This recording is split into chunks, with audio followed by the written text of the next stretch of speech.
الحمد للہ رب العالمین والعاقبۃ للمتقین والصلاة والسلام علی سید الانبیاء والمرسلین حبیبنا وحبیب رب العالمین محمد وعلی آلہ وصحبہ اجمعین۔ معزز ناظرین کرام، میں ہوں مولانا قاری احسان اللہ وقاص اور آپ دیکھ رہے ہیں الہلال روحانی گائیڈنس چینل۔ آج میں جس موضوع پر بات کرنے جا رہا ہوں وہ ہماری زندگی، روزمرہ زندگی سے بہت گہرا تعلق رکھتا ہے۔ وہ ہے فارغ وقت کو فضول وقت نہ بننے دیں۔ زندگی اللہ تعالیٰ کی ایک بہت بڑی نعمت ہے، اور اس زندگی میں ہمیں جو سب سے قیمتی چیز دی گئی ہے وہ وقت ہے۔ وقت ایک ایسا سرمایہ ہے جو ایک بار گزر جائے تو واپس نہیں آتا۔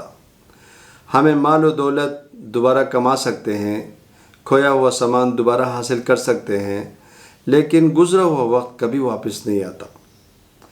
اکثر ہم دیکھتے ہیں کہ فارغ وقت کو یا تو سونے سے گزار دیتے ہیں، یا موبائل فون سوشل میڈیا پر بے مقصد وقت ضائع کر دیتے ہیں، یا پھر ایسی سرگرمیوں میں لگ جاتے ہیں جس سے نہ دنیا کا فائدہ ہے اور نہ آخرت کا۔ یہی وہ لمحے ہوتے ہیں جو بعد میں ہمیں افسوس میں مبتلا کر دیتے ہیں۔ فارغ وقت دراصل ایک سنہری موقع ہوتا ہے۔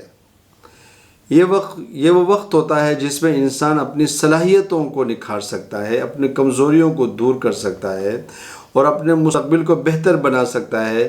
اگر ہم اس وقت کو صحیح استعمال کریں تو یہی وقت ہماری کامیابی کی بنیاد بن سکتا ہے۔ مثال کے طور پر ایک طالب علم اگر اپنے فارغ وقت میں مطالعہ کرے، اپنے پڑھائی کو دہرائے، امتحان کی بھرپور تیاری کرے تو وہ امتحان میں بہتر کارکردگی دکھا سکتا ہے۔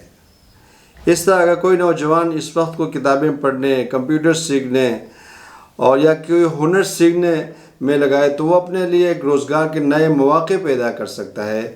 اسلام بھی ہمیں وقت کی قدر کرنے کا درس دیتا ہے۔ قرآن مجید میں اللہ رب العزت وقت کی قسم کھا کر اس کی اہمیت کو واضح کیا ہے کہ سورۃ العصر میں فرمایا گیا ہے، قسم ہے زمانے کی بے شک انسان خسارے میں۔ یہ ہمیں یہ پیغام دیتا ہے اگر ہم وقت کو ضائع کریں گے تو ہم نقصان میں رہیں گے۔ آج کا سب سے بڑا مسئلہ یہ ہے کہ فضول گیمز کھیلنا عام بات ہو گئی ہے۔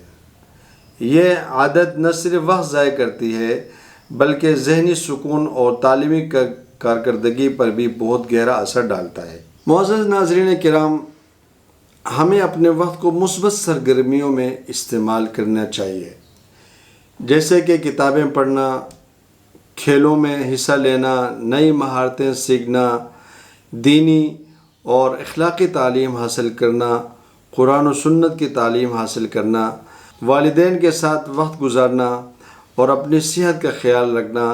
یہ تمام چیزیں نہ صرف ہمیں بہتر انسان بناتی ہیں بلکہ ہمارے مستقبل کو بھی روشن کر دیتی ہیں۔ یاد رکھیں، کامیاب لوگ وہی ہوتے ہیں جو اپنے وقت کی قدر کرتے ہیں۔ دنیا کی بڑی سے بڑی شخصیات نے اپنے وقت کو ضائع نہیں کیا بلکہ اسے بہتر انداز میں استعمال کیا۔ آج تاریخ انہیں کامیاب انسان کی مثال کے طور پر یاد کرتے ہیں۔ اللہ تعالی ہمیں وقت کی قدر کرنے اور صحیح استعمال کرنے کی توفیق عطا فرمائے۔ اگر آپ کو ہمارا یہ ویڈیو پسند آئے تو ہمارے چینل کو سبسکرائب کریں، ویڈیو کو لائک کرنا اور شیئر کرنا مت بھولیں۔